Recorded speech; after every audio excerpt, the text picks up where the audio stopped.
অনেক ভক্ত রুদ্রাক্ষর মালা জপ করতে আগ্রহী। তা জপ করার জন্য সবার প্রথমে আমাদের প্রয়োজন একটি রুদ্রাক্ষর মালা। তা বাজারে গেলাম আর যে কোনো একটি রুদ্রাক্ষর মালা কিনে আনলাম আর সেটা জপ করা শুরু করে দিলাম, এমনটা কি উচিত? একদমই না। রুদ্রাক্ষর মালা জপ করার জন্য জপের যে মালাটা তৈরি হয় সেটা বিশেষ কিছু নিয়ম থাকে, সেই নিয়ম মেনে তবেই সেই মালাটা আমাদের গাঁথা উচিত এবং সেই মালাতেই জপ করা উচিত। তা আজকের এই ভিডিওর মাধ্যমে আমি আপনাদেরকে এটাই দেখাবো যে একটা রুদ্রাক্ষর জপের মালা কিভাবে তৈরি করতে হয়। আপনি বাজার থেকে কোনো রুদ্রাক্ষর মালা কিনে নেন এবং সেই মালা যদি জপ করতে চান তবে অবশ্যই আপনাকে সেই মালার থেকে সমস্ত রুদ্রাক্ষকে খুলে বার করতে হবে এবং সঠিক নিয়মে সেই মালাটিকে আবার পুনরায় গাঁথতে হবে, তারপরে আপনার সেই মালায় জপ করাটা ভালো। আজকে আমি 108 দানার একটি রুদ্রাক্ষ জপের মালা বানাবো। যদিও 108 দানা জপের মালা তৈরি করার জন্য আমার প্রয়োজন 109 খানা রুদ্রাক্ষর দানা। যারা শুধুমাত্র বছরে এক আধ দিন মাত্র এই রুদ্রাক্ষর মালা ব্যবহার করেন আর তারপরে গোটা বছরের জন্য রুদ্রাক্ষকে ভুলে যান, তাদের জন্য এই ভিডিও না। কিন্তু যারা সারা জীবনে রুদ্রাক্ষর সঙ্গে নিজেকে জড়িয়ে বাঁচতে চান, এই ভিডিও তাদের জন্য। এখানে আমার প্রায় 100-র উপরে রুদ্রাক্ষ আছে। তা সবার প্রথমে আমাদের কি করতে হবে, 109 খানা একদম ফ্রেশ দেখে, যেন নিখুঁত হয়, ভাঙা বা ফাটা রুদ্রাক্ষ যেন না হয়, এই জিনিসগুলো ভীষণ খেয়াল রাখতে হবে। প্রত্যেকটা রুদ্রাক্ষ যেন নিখুঁত হয় জপের মালার জন্য, যেগুলো আমরা ব্যবহার করব। আমি অনেকদিন ধরে ভাবছিলাম নিজের জন্য একটা জপমালা বানাবো, আমার ভীষণ প্রয়োজন, কিন্তু সময়ের অভাবে আমি করে উঠতে পারিনি। তা আজ আমার জন্মদিন, আজকে হচ্ছে রাস পূর্ণিমা। আমার মা তারকেশ্বরে মানসিক করার পরে রাস পূর্ণিমার দিনে আমি জন্মেছিলাম। তা সবাই জন্মদিনে অনেক কিছু করে, কিন্তু আমি আমার জন্মদিনে নিজেকে কিছু গিফট করতে চাই, আর তার জন্য আমি বেছে নিয়েছি একটি জপমালা। তা আজকে এই জপমালা তৈরি করে আমি জন্মদিনে নিজেকে উপহার দিতে চাই, আর তার সঙ্গে এই ভিডিওর মাধ্যমে আপনাদেরকে দেখিয়েও দেবো যে জপমালা কিভাবে গাঁথতে হয়। সবার প্রথমে আমি 109 খানা খুব সুন্দর দেখে এই রুদ্রাক্ষর দানা বেছে নেব। আমার কাছে প্রায় 100-র উপরে ছোট সাইজের রুদ্রাক্ষ ছিল, তার মধ্যে থেকে আমি 54টা রুদ্রাক্ষ বেছে নিয়েছি। কারণ রুদ্রাক্ষর মালাটা যদি বেশি বড় হয়ে যায় সেক্ষেত্রে জপ করার সময় জপের থলির মধ্যে জড়িয়ে যেতে পারে। আমি 108টি নয় 54টি দানা বেছে নিলাম জপের জন্য রুদ্রাক্ষর মালা বানাবো বলে। কিন্তু এই যে এইভাবে সাজিয়েছি কেন, এর কারণটা আপনাদের একবার বোঝাই। এই শেষ মাথা থেকে একটা রুদ্রাক্ষ তুললাম আর এই প্রথম থেকে একটা রুদ্রাক্ষ তুললাম। এই দুটো রুদ্রাক্ষর মধ্যে আপনারা ডিফারেন্সটা দেখুন, কতটা ছোট আর কতটা বড়। কারণ এগুলো তো গাছে হয় প্রাকৃতিক উপায়ে। একটা গাছ থেকে যখন রুদ্রাক্ষ পাড়া হয় কোনো রুদ্রাক্ষের সঙ্গে কোনো রুদ্রাক্ষই মেলে না, 19-20 থেকেই থাকে। যেমনটা আপনি যদি গাছের থেকে আম পারেন, একটা গোটা গাছে আম প্রায় 200 থেকে 300টাও হতে পারে, কিন্তু কোনো আমের সঙ্গে দেখবেন কোনো আমের সাইজ মেলে না। তা এক্ষেত্রেও তাই, কোনো রুদ্রাক্ষর সঙ্গে কোনো রুদ্রাক্ষর মেলাটা প্রায় অসম্ভবই হয়ে পড়ে। এইভাবে আমি সাজিয়ে নিয়েছি ছোট থেকে বড় হিসেবে। যদি আমি বড় ছোট একসঙ্গে মিলিয়ে নিই তাহলে আমার যে রুদ্রাক্ষর মালাটা যে হবে ছোট বড় আলাদা আলাদা রকম দেখতে লাগবে। কিন্তু যখন আমি ছোট থেকে বড় ধীরে ধীরে ধীরে ধীরে সাজাবো আর এই নিয়মে যখন আমি গাঁথবো, তখন এই রুদ্রাক্ষর মালা যে ছোট আর বড় ওইটা বোঝাই যাবে না, আর দেখতে সুন্দরও লাগবে। তা এই যে ছোট থেকে বড় রুদ্রাক্ষগুলোকে সাজিয়ে নেওয়ার পরে মালা গাঁথার যে ব্যাপারটা, এটা রুদ্রাক্ষ গাঁথার কোনো নিয়মের মধ্যে পড়ে না, কিন্তু এই নিয়মটা যদি মানেন তাহলে মালার সৌন্দর্য বহুগুণ বেড়ে যায়। তা সেই জন্যই আমি রুদ্রাক্ষগুলোকে এইভাবে সাজিয়ে নিয়েছি গাঁথার আগে। প্রত্যেকটা রুদ্রাক্ষর মালাতে দেখবেন একটা করে বিন্দু থাকে, সেই বিন্দুটার জন্য আমি বেছে নিয়েছি এই বড় সাইজের রুদ্রাক্ষটাকে। ডিফারেন্সটা আপনারা বুঝতে পারবেন। এই দেখুন, এইটা হচ্ছে ছোট সাইজের রুদ্রাক্ষ আর এইটা হচ্ছে বড় সাইজের রুদ্রাক্ষ। পার্থক্যটা হয়তো আপনারা বুঝতেই পারছেন যে কতটা। তা জপের সময় ধরুন থলির ভেতরে থাকে রুদ্রাক্ষটা, তা জপ করতে করতে যখন মালাটা শেষ হবে তখন এই বিন্দুতে গিয়ে হাতটা ঠেকবে, তখন আমি বুঝতে পারবো জপ করতে করতে মালাটা আবার শেষের দিকে চলে এসেছে। সেই কারণে এই বড় একটা সাইজের রুদ্রাক্ষ আমি বেছে নিয়েছি। 55 নাম্বার রুদ্রাক্ষটা 54 দানার পরে যে একটা রুদ্রাক্ষ দেওয়া হয় বিন্দু হিসেবে, সেই রুদ্রাক্ষটাকে দেওয়ার জন্য। সবসময় যে আমরা রুদ্রাক্ষ গেঁথে থাকি সেক্ষেত্রে দেখুন কারকে আমি এভাবে পাকিয়ে নিই না। যেমন ধরুন এই যে আমার একটা রুদ্রাক্ষ, আপনাদেরকে উদাহরণ হিসেবে দেখাই। এই দেখুন এটা একটি কার রয়েছে, এই যে একটা রুদ্রাক্ষ, এটা দেখুন দুটো কার, আমি কিন্তু এই দড়িটা পাকিয়ে নিইনি।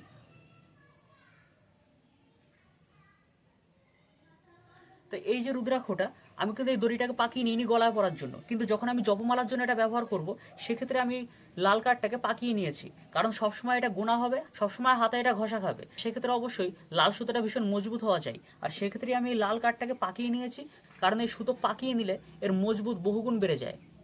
সাজানোর পরে এইবার আমি শুরু করব রুদ্রাক্ষগুলোকে সুতোর মধ্যে গাঁথা। রুদ্রাক্ষ গাঁথার জন্য আমি যে লাল কাঠটাকে ব্যবহার করছি, এই লাল রঙের কাঠটাকে রুদ্রাক্ষর মধ্যে ঢোকানোর আগে আমাদের সবার প্রথমে এই কট সুতোটাকে লাল কাঠের মধ্যে ঢোকাতে হবে।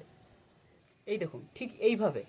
এবার আমরা এই কট সুতো দুটোকেই ব্যবহার করব সূচের মতন রুদ্রাক্ষটাকে গাঁথার জন্য। এইদিকে হচ্ছে ছোট আর এই দিকে হচ্ছে বড়। এইভাবে আমি ছোট থেকে বড় সাজিয়ে নিয়েছি। ছোট থেকে শুরু করব। এই দেখুন এইভাবে আমি ঢুকিয়ে নিলাম কট সুতোর মধ্যে। এবার এইটাকে হালকা একটু টান দিলেই এই দেখুন এইভাবে দড়ির মধ্যে পরানো হয়ে যাবে। ঠিক এইভাবে আমরা একটা একটা করে রুদ্রাক্ষ এর মধ্যে আমরা গেঁথে নেব। কিন্তু গেঁথে নেব বললেই তো আর হলো না, এইবারই হচ্ছে শুরু হয় আসল নিয়ম। আপনাদের একবার রুদ্রাক্ষর মুখ আর পুচ্ছ সম্পর্কে একটু বলে নিই। এই বড় রুদ্রাক্ষটা বেছে নিলাম, তাহলে আপনাদেরকে বোঝাতে একটু সুবিধা হবে। এই দেখুন এইদিকে হচ্ছে ফলের বোটার দিকটা থাকে, এইটাকে বলা হয় মুখ। এই দিকে হচ্ছে পুচ্ছ, এই দিকটা হচ্ছে শ্বাস দিয়ে বন্ধ থাকে, পুচ্ছের দিকটা প্রাকৃতিক উপায়ে ফুটো থাকে, কিন্তু আমরা দেখতে পাই না কারণ ভেতরে অঙ্কুর থাকে এবং শ্বাস দিয়ে বন্ধ থাকে। তাই আমরা যখন এই জপমালা গাঁথবো আমরা একটা জিনিস খেয়াল রাখবো, এই রুদ্রাক্ষ ধরুন পরপর যে আমরা গাঁথবো মুখে মুখ এবং পুচ্ছে পুচ্ছ মিশিয়ে মিশিয়ে গাঁথতে হবে। এখনই আপনারা হয়তো পুরো ক্লিয়ারলি বুঝতে পারছেন না, কয়েকটা রুদ্রাক্ষ গাঁথি তারপর বোঝাচ্ছি। এই দেখুন আমি যে প্রথম যে রুদ্রাক্ষটাকে আমি ঢুকিয়েছি তার নিচের দিকে রয়েছে পুচ্ছ, ওপরের দিকে রয়েছে মুখ। তাহলে এটা যখন ওপরের দিকে মুখটা রয়েছে তাহলে এরপরে যে আমি রুদ্রাক্ষটা ঢুকাবো, ধরুন এবার আমি এই রুদ্রাক্ষটাকে বেছে নিলাম, তাহলে এই রুদ্রাক্ষটার উপরে যেহেতু মুখ রয়েছে এই রুদ্রাক্ষটাকে আমি মুখ দিয়ে ঢোকাবো, তাহলে মুখে মুখ গিয়ে মিলবে।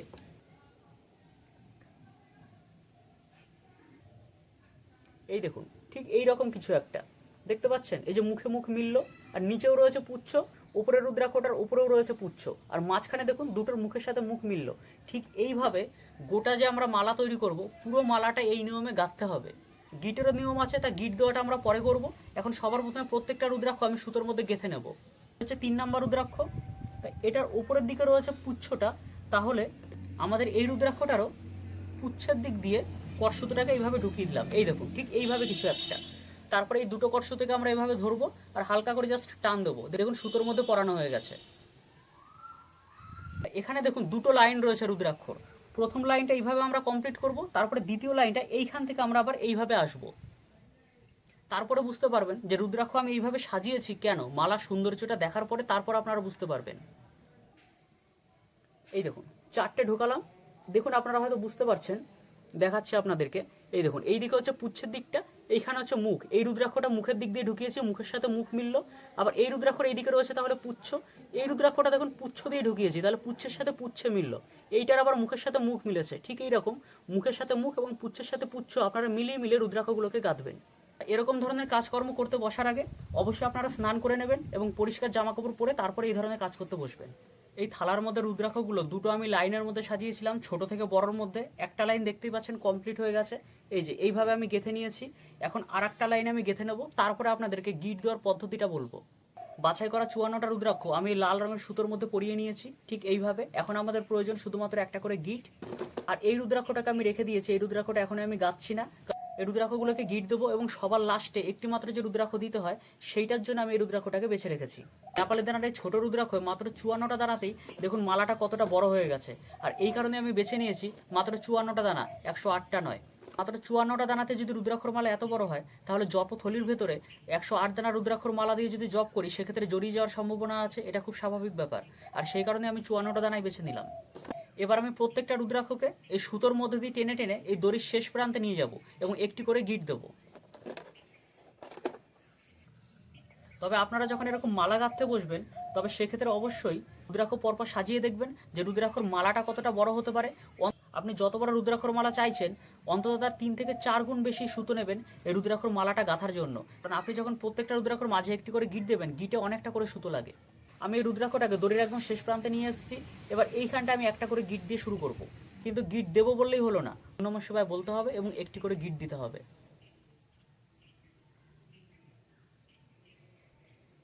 ওম নমঃ শিবায়। এই রুদ্রাক্ষটার এই প্রান্তে একটা গিট দিয়ে আমি শুরু করেছি, এবার এই প্রান্তে আর একটা গিট দেবো।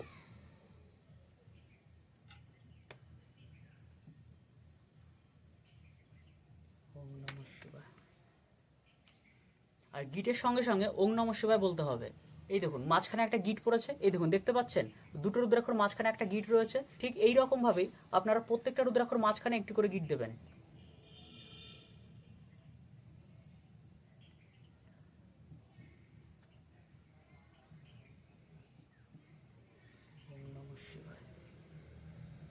এটা হচ্ছে 3 নম্বর রুদ্রাক্ষটা, যেটা আমি টেনে টেনে নিয়ে যাচ্ছি সুতোর এই প্রান্তে।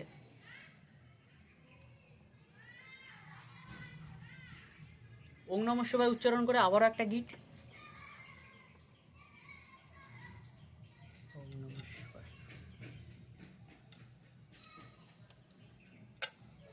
ঠিক এইরকম ভাবে আমরা প্রত্যেকটা রুদ্রাক্ষকেই একটা একটা করে টেনে নিয়ে যাব দড়ির ওই প্রান্তে এবং দুটো রুদ্রাক্ষর মাঝখানে একটি করে আমরা গিট দেবো ওম নমঃ শিবায় মন্ত্র উচ্চারণের সঙ্গে সঙ্গে। জপের এই মালা অবশ্যই আপনারা নির্দিষ্ট সংখ্যায় গাঁথবেন, 108টা 54টা বা 27টা দানা, ঠিক এইরকমভাবে আপনারা নির্দিষ্ট সংখ্যাকে বেছে নেবেন।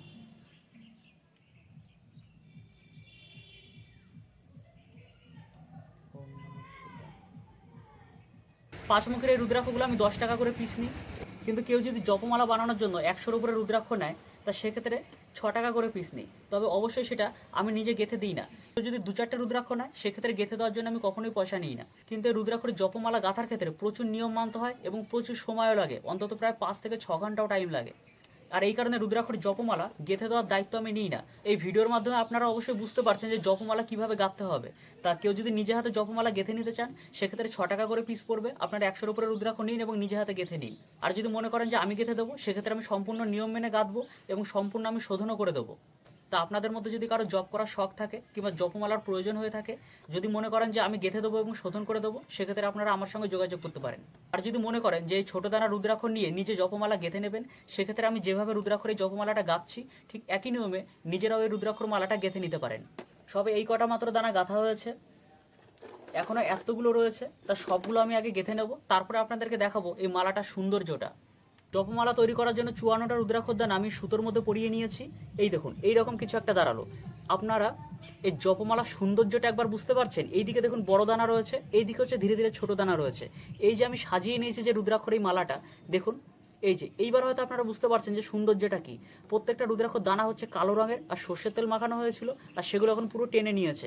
এইবার যখন আমি এটাকে শোধন করব পঞ্চগব্য, পঞ্চামৃত, তারপরে কাঁচা দুধ বা গঙ্গার জলের মধ্যে যখন চুবাবো, তখন এই রুদ্রাক্ষটার আলাদাই একটা গ্লেজ দেবে। আর লাল সুতোয় গেঁথেছি পুরোটা। কালো দানার মাঝখানে মাঝখানে যে লাল সুতোর একটা করে গিট রয়েছে, আপনারা দেখেই বুঝতে পারছেন যে মালাটা কতটা সুন্দর দেখতে হয়েছে। জপমালাটা তৈরি করার জন্য আমি 54টা দানা গাঁথার পরে এইবার হচ্ছে সব থেকে কঠিন কাজ এই মালা গাঁথার সময় যেটা হয়, এই যে একটা রুদ্রাক্ষ, এই রুদ্রাক্ষটা হচ্ছে আমাদের এখানে দিতে হবে।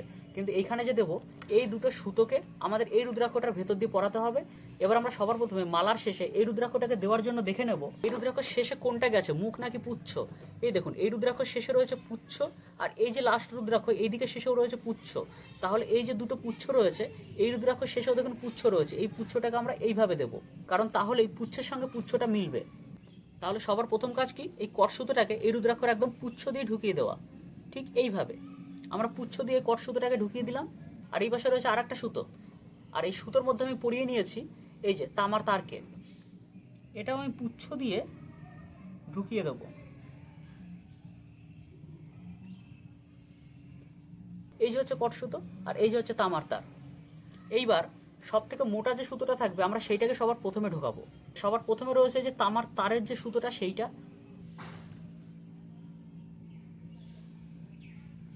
ব্যাস এই দেখুন কাছি দিয়ে এইভাবে আমি তামার তারটাকে পেঁচিয়ে নিলাম, রুদ্রাক্ষটাকে ধরে এবার হালকা করে টান দিলাম, দেখুন এইভাবে বেরিয়ে আসলো। দেখেছেন এই সুতোটা ঢুকে গেল। এইবার হচ্ছে এই কট সুতোটা যেহেতু পরানোই রয়েছে ওই সুতোর মধ্যে, কট সুতো ধরে হালকা টান দেবো, রুদ্রাক্ষর মালার যে অপর প্রান্তটা ছিল সেটা ওই যে রুদ্রাক্ষর গায়ে লেগে গেল। এই যে ঠিক এইরকম কিছু একটা দেখতে পাচ্ছেন। এইবার আমাদের প্রয়োজন এই শেষ মাথায় আরো একটা গিট।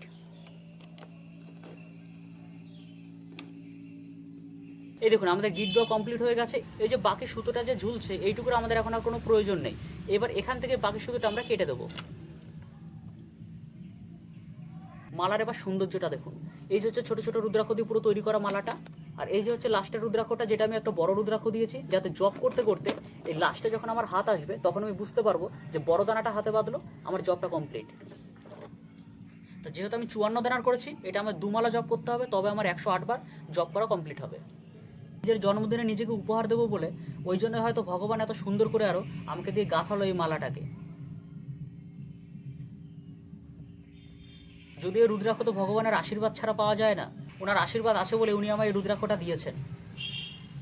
বলতে পারেন আমার জন্মদিনে আমি নিজেকে এটা উপহার দিইনি, মহাদেব আমাকে এই উপহারটা দিল।